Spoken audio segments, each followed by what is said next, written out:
Bonjour, aujourd'hui je vais vous parler de deux études qui portent exactement sur le même sujet et qui ont été faites à 20 ans d'intervalle avec deux cohortes, donc deux types de participants complètement différents et qui pourtant aboutissent au même résultats qui sont, pour ainsi dire, plus que surprenants. Je vais vous parler tout de suite de comment s'est déroulée l'administration des questionnaires. Les questionnaires, ils ont été administrés à des participants très particuliers. En fait, ce sont des hommes jumeaux, monozygotes et dizygotes, donc des vrais et des faux jumeaux. Pourquoi on a pris que des hommes et pourquoi on a pris que des jumeaux? En fait, c'était pour pouvoir tout contrôler. C'était en se disant, pour deux personnes qui sont le plus identiques possible, dans les conditions les plus identiques possibles, les conditions, c'est-à-dire les mêmes parents, la même éducation, le même environnement, les mêmes choses qu'ils mangent, etc., etc., ils ont la même vie. Qu'est-ce qui va expliquer que certains d'entre eux vont vivre plus longtemps que d'autres? C'est-à-dire, qu'est-ce qui fait qu'un des jumeaux va mourir plus tôt que l'autre jumeau? Donc dans la première étude qui date de 1995, je vous en aurais pas parlé si elle avait été la seule, parce qu'elle est un peu trop vieille et qu'il y a un petit peu moins de sujets. Euh, les participants ont été recrutés à peu près dans les années 60. En fait, c'est des vétérans de la guerre.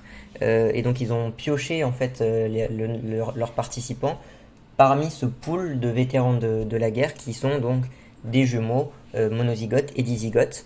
Ils leur ont posé un certain nombre de questions dans les années 60, donc, en leur disant, voilà, est-ce que vous fumez, est-ce que vous buvez, est-ce que vous avez d'autres maladies, etc., etc., etc. Et puis, dans les années 90, donc 25 ans après, ils regardaient si ces personnes-là étaient décédées ou non, et si elles étaient décédées, quelles pouvaient être les relations avec le fait qu'ils soient décédés. Et le résultat qui est surprenant, je vous le donne, et c'est le résultat en fait que donnent les chercheurs, c'est que à chaque fois, quand on prend au nombre de cigarettes fumées égal, donc non-fumeurs, fumeurs légers ou fumeurs lourds, on se rend compte que systématiquement, les personnes qui boivent de l'alcool, peu importe le nombre d'alcool qu'ils boivent, meurent moins que ceux qui ne boivent pas d'alcool. Alors, par exemple, chez les non-fumeurs, donc les deux jumeaux ne fumaient pas, on observe que entre ceux qui ne buvaient pas non plus et ceux qui buvaient, il y a une différence significative et je trouve assez importante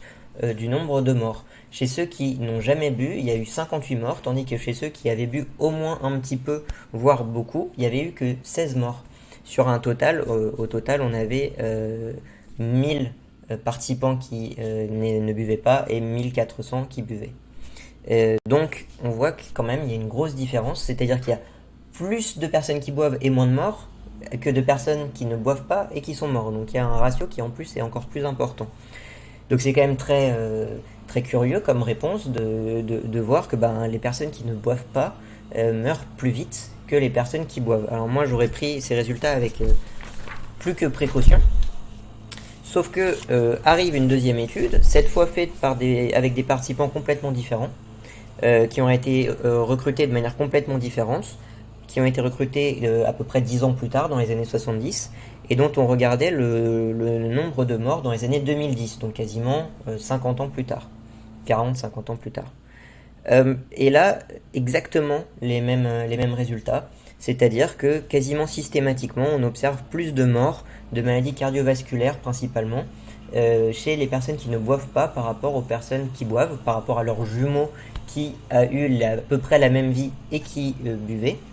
Et donc ça nous pose la question de se dire, mais en fait, est-ce que finalement boire de l'alcool, ça permettrait de vivre plus longtemps? Par contre, il y a au moins deux conclusions à tirer. La première, c'est que le fait de fumer de la cigarette, ça détruit complètement l'association, c'est-à-dire que globalement, peu importe ce qui se passe, fumer tue, en fait, tout simplement. Les personnes, le jumeau qui fume, systématiquement meurt beaucoup plus jeune que le jumeau qui ne fume pas. De la même manière, visiblement, il est possible que la consommation d'alcool prévienne de problèmes de maladies coronariennes, artérielles, mais ça prévient pas, par exemple, du cancer. Il n'y a pas d'association entre le fait de boire de l'alcool et le cancer. Et enfin, le dernier point, qui aussi paraît assez évident, mais je pense que c'est quand même le point principal sur lequel accentuer, c'est que vivre plus longtemps, ça ne veut pas dire vivre en meilleure santé. Et malheureusement, les résultats sont complètement aveugles à cette histoire de vivre en bonne santé. On voit simplement disons que notre variable que l'on essaye de mesurer, c'est simplement est-ce qu'il y a un acte de décès et quelle est la raison du décès. Il n'y a pas d'histoire de est-ce qu'il a vécu en meilleure santé, mieux, etc., etc. C'est simplement telle année, on a demandé aux participants s'ils buvaient et est-ce qu'ils buvaient beaucoup. On se rend compte que ceux qui buvaient un peu ou qui buvaient beaucoup sont morts plus tard que ceux qui ne buvaient pas, mais on ne sait pas s'ils vivaient en meilleure santé ou pas, et on ne sait pas non plus euh, tout le reste de leur vie, comment ça s'est passé, et si finalement ils buvaient ou pas plus tard. Voilà, donc c'est des résultats à prendre un peu avec précaution, c'est des résultats qui sont surprenants, mais ce que nous disent aussi les chercheurs dans cette étude de 2015, c'est que il pourrait y avoir effectivement un jeu entre l'alcool et la régulation du cholestérol qui pourrait effectivement prévenir des maladies coronariennes, des maladies vasculaires. Voilà, j'espère que cette vidéo vous a plu. Vous pouvez, comme toujours, vous abonner, cliquer sur la cloche pour être informé de l'actualité de ma chaîne, et on se retrouve bientôt pour une nouvelle vidéo. A plus!